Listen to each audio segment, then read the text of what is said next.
ডাকপিওর চিঠি। লেখিকা রিক্তা ইসলাম মায়া। পর্ব সংখ্যা ১। পাঠে ফারিয়া ইসলাম। ব্যাপারটা পারিবারিক সংঘর্ষ থেকে প্রথমে তর্ক, তারপর হাতাহাতি চলে যায়। জনাকীর্ণ রাস্তায় ফেলে এক যুবককে হকি স্টিক পেটাচ্ছে সৈয়দ বংশের বড় ছেলে মারিদ আলতাফ। তাকে থামানো দায়। আশেপাশে মানুষের ভিড় জমে গেছে ততক্ষণে। সবাই যার যার জায়গায় দাঁড়িয়ে আছে নীরব দর্শক। কেউ আগ বাড়িয়ে ঝামেলা মেটাতে চাচ্ছে না, কারণ প্রহরকারী নিজে এই এলাকার কমিশনের ভাতিজা। টাকা পয়সা ও ক্ষমতা সৈয়দ বংশের নাম সকলের জানা। তাই মূর্খতা দেখিয়ে পুলিশ কেসের ভয়ে কেউ এগিয়ে আসলো না, শুধু দাঁড়িয়ে সকল তামাশা দেখছে। তবে আহত যুবককে বাঁচাতে গিয়ে তার দুজন সঙ্গী, একজন ছেলে ও একজন মেয়ে ততক্ষণে আহত হয়েছে মারিদ আলতাফের হাতে। যদিও লাঠিয়াল মারিদ আলতাফ মেয়েটিকে আঘাত করতে চায়নি, কিন্তু হকি স্টিকের এলোমেলো আঘাত থেকে মেয়েটির শরীর বাদ পড়েনি। রক্তে ভিজে একাকার হয়ে আছে কিশোরীর সাদা কলেজ ড্রেসটি। তারপরও নিজের বড় ভাইকে বাঁচাতে বারবার মারিদের হকি স্টিকের সামনে ঝাঁপিয়ে পড়েছে সে। হিতাহিত পরিস্থিতি ফের মারিদ প্রাণঘাতী প্রহারের শিকার হতে হয় তনিমা। আত্মনাদ ছিটকে পড়ল রাস্তায়। এর মাঝে হঠাৎ ভিড় ঠেলে কোথা থেকে হাজির হলো রিফাত। অস্থির উত্তেজিত ভঙ্গিতে তৎক্ষণাৎ দুহাত মারিদের জাপটে ধরে বাধা দিল। আতঙ্কিত গলায় বলল, মারিদ প্লিজ থাম। কি করছিস তুই? একটা মেয়ে আঘাত পেয়েছে তোর জন্য, তুই। হিংস্র মারিদ গর্জে উঠে রিফাতকে ছিটকে ফেলার মতো গায়ের জোরে ধাক্কা মেরে ফের তেড়ে গেল রক্তাক্ত ছেলেটির দিকে। দুহাতে হকি স্টিক তুলে প্রহার করতে উদ্যত হলে আহত তন্নিমা তৎক্ষণাৎ দুহাতে মারিদের পা চাপড়ে ধরে জড় করে কেঁদে আর্তনাদ করে বলল, দয়া করে আমার ভাইকে আর মারবেন না, আমি আপনার পায়ে পড়ছি। প্লিজ আমার ভাইকে ছেড়ে দিন, দয়া করুন, যান ভিক্ষা দিন। তনিমার কান্নায় ফের রিফাত এগিয়ে আসলো। অশান্ত মারিদের বাধা দিতে পথ আটকে দাঁড়ালো। হিংস্র মারিদ পায়ে পড়া তনিমাকে দেখলো কি দেখলো না তার জানা নেই, তবে রাগের দহনে তনিমার পায়ে ঠেলে পুনরায় প্রহার করতে চাইলে রিফাত জাপটে ধরল মারিদকে। দস্তাদস্তি করে মারিদকে নিয়ে পিছনে যেতে রাগে হুঙ্কার ছাড়ল মারিদ। গর্জে উঠে বলল, হারামির বাচ্চার সাহস কি করে হয় আমার পরিবার লোকের গায়ে হাত তোলা? আজ ওর হাত কেটে আমি বাড়ি নিয়ে যাব, দেখবো ওর কোন বাপ আমারে আটকায়। হিংস্র মারিদ হকি স্টিক চেপে রিফাত সহ তেড়ে গেল রক্তাক্ত রাফিনকে আবারও মারতে। শক্তি বলে মারিদের চেয়ে কম ওজনের রাফিদ আজ বেশ শক্তি দেখালো। গায়ের বল খাটিয়ে বেশ জোর করে মারিদকে ঠেলে 2 কদম পিছিয়ে গেল সে। মারিদকে সাবধান করে বলল, মারিদ জেদ করিস না, শান্ত হ। আমি পুলিশকে ফোন করছি, ওরা বাটপারটাকে হ্যান্ডেল করবে। তুই আমার সাথে চল, তোর জন্য এমন একটা মেয়ে মানুষ আহত, ব্যাপারটা খুব নিন্দনীয়, প্লিজ চল। মারিদের হিংস্র দৃষ্টি রাস্তায় ঘোংরানো রক্তাক্ত রাফিনের উপর পড়তেই শরীর রক্ত টকবগিয়ে উঠল রাগে। মারিদের গায়ের কালো শার্টটা ভিজে পিঠে লেপটে গেছে। বলিষ্ঠ দেখে কিছু আঘাতের চিহ্ন মারিদের শরীরেও রয়েছে। পরপর 2 ছেলেকে একই হকি স্টিক পেটানো সহজ ব্যাপার নয়। পাল্টা আঘাত অপর পক্ষ হতে ছিল, কিন্তু অপর পক্ষের আঘাতের চেয়েও মারিদের প্রহারের তাড়না তেজপূর্ণ হওয়া ছেলেগুলো কেউ মারিদের সামলিয়ে উঠতে পারেনি। অবস্থা বেগতিক দেখে এর মাঝে বেশ কয়েকবার তনিমা বাধা দিতে গিয়ে মারিদের প্রহারের শিকার সেও হয়। রিফাত মারিদকে ঠেলে ভিড় থেকে বেরুতে কানে এলো মেয়েলি কণ্ঠ, জর্জর কান্নার গুঞ্জন। তনিমা আশেপাশে মানুষের কাছে সাহায্য চেয়ে আহাজারি করে বলছে, দয়া করে আপনারা কেউ আমাকে সাহায্য করুন, আমার ভাইদের হাসপাতালে নিতে হবে, নয়তো ওরা মরে যাবে। প্লিজ এভাবে দাঁড়িয়ে না থেকে আপনারা কেউ এগিয়ে আসুন, আমাকে সাহায্য করুন, আমার ভাইদের হাসপাতাল নিতে হবে। অস্থির উত্তেজিত তনিমার কথাগুলো বলতে বলতে হাঁটু গেড়ে রক্তাক্ত রাফিনের সম্মুখে বসতে বসতে রাফিনকে ডেকে বলল, ভাই, ভাই শুনছো আমাকে? রাফিন ভাই চোখ খোলো, এই দেখো না আমি তনিমা ভাই, এই ভাই।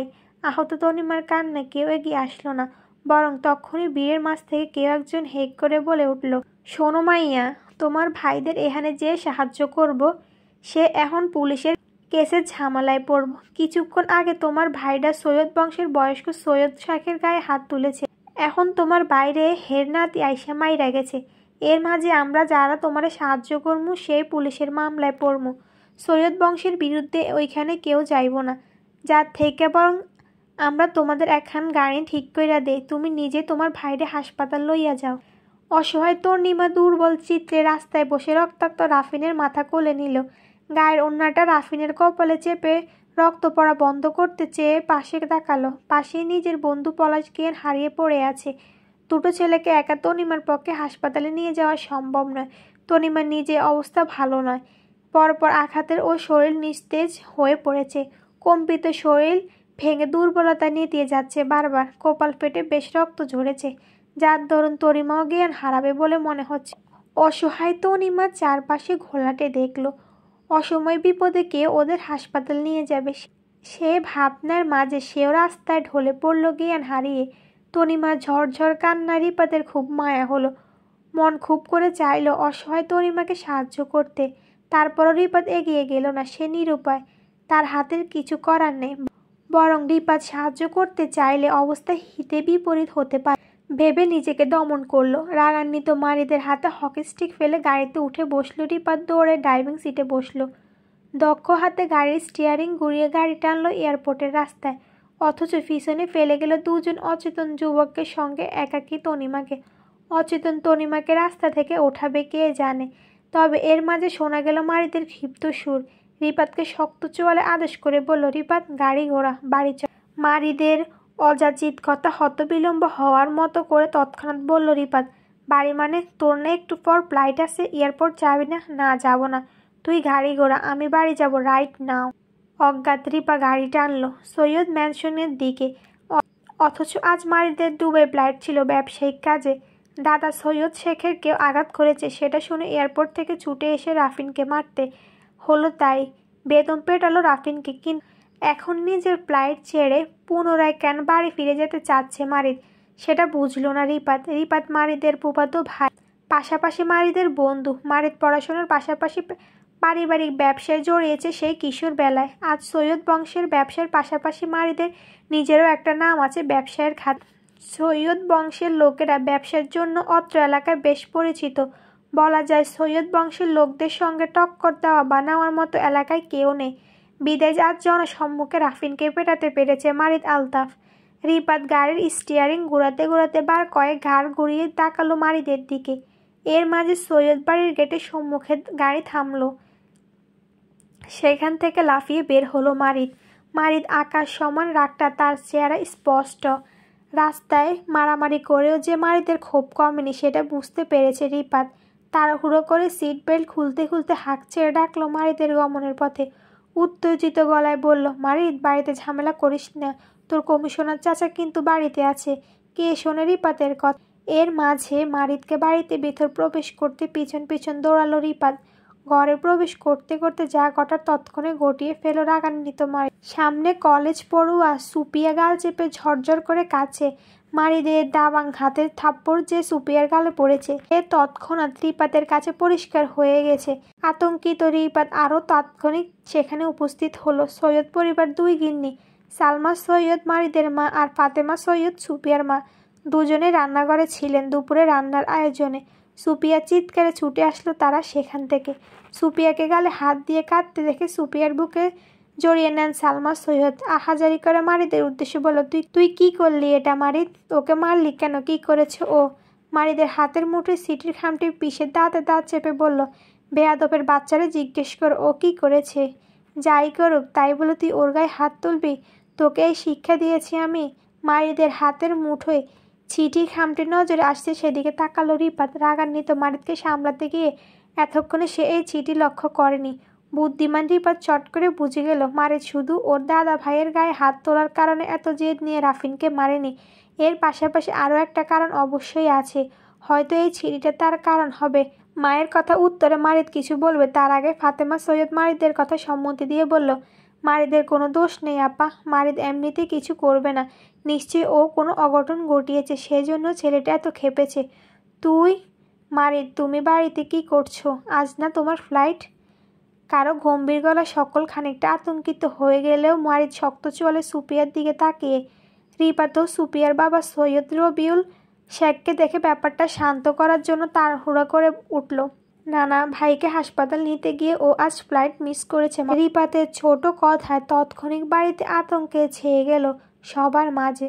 সুপিয়াকে ভুলে সবে আহাজারি করে উঠল বয়স্ক সৈয়দ শেখকে নিয়ে। মারিদের মা সালমা সৈয়দ সুফিয়াকে ছেড়ে আহাজারি করে বলল, কি হয়েছে বাবার, উনি হাসপাতালে কেন রিপাত? মামিদেরকে অস্থির উত্তেজিত হতে দেখে রিপাত খানিকটা থতমত খেয়ে বসল। পাশে দাঁড়ানো কমিশনার মামা তীক্ষ্ণ দৃষ্টি পরখ করে আমতা আমতা করে সত্যিটা লুকিয়ে রিপাত বলল, তেমন কিছু না মামি, ড্রাইভারের অসাবধানতায় ছোট একটা অ্যাক্সিডেন্ট করেছে নানা ভাই, আপনারা উত্তেজিত। রিপাতের কথা শেষ করার আগেই সালমা সৈয়দ ফের আতঙ্কিত ভঙ্গিতে বলল, কি হয়নি মানে? বাবার অ্যাক্সিডেন্ট করেছে আর তুমি বলছো কিছু হয়নি? এই ফাতেমা, শান্তাকে খবর দে, বল বাড়িতে আসতে, বাবা অ্যাক্সিডেন্ট করেছে, আমাদের এক্ষুনি হাসপাতালে যেতে হবে, চলো চলো। ফাতেমা সৈয়দ সম্মতি দিয়ে তৎক্ষণাৎ বলল, জি ভাবি, আমি এক্ষুনি বড় আপাকে ফোন করছি। সালমা সৈয়দ অপরাধী সুফিয়াকে টেনে নিয়ে সঙ্গে নিয়ে যেতে রিফাত এদিকে তাকালো। শান্তা রিপাতের মায়ের নাম, এই বাড়ির বড় মেয়ে। রিপাতের মায়ের নাম শান্তা হলেও স্বভাবে মোটেও সে শান্ত নয়, এবার কতটা অশান্ত সেটা সামনেই বোঝা যাবে। থানা থেকে কল এসেছিল আমার কাছে, বলেছে তুমি নাকি কাকে মেরেছো, ব্যাপারটা কি সত্যি? রাফিনের কথা মাথায় আসতে মারিদ হাতের চিঠিটা ফের মুঠে ফিসল। রিপাত মারিদের আগে আভাস পেয়ে চট করে কমিশনার মামার কথায় উত্তরে বলল, হ্যাঁ মামা সত্য, কেন মেরেছ? রিপাত সত্যিটা বলল, ওর রাস্তায় নানা ভাইয়ের গায়ে হাত তুলেছিল, সেই জন্য মারিদ ওদের মেরেছে, আর আমি থানায় ফোন করে বিষয়টা জানিয়েছিলাম যেন ব্যাপারটা আপনার হাতে থাকে, সেই জন্য।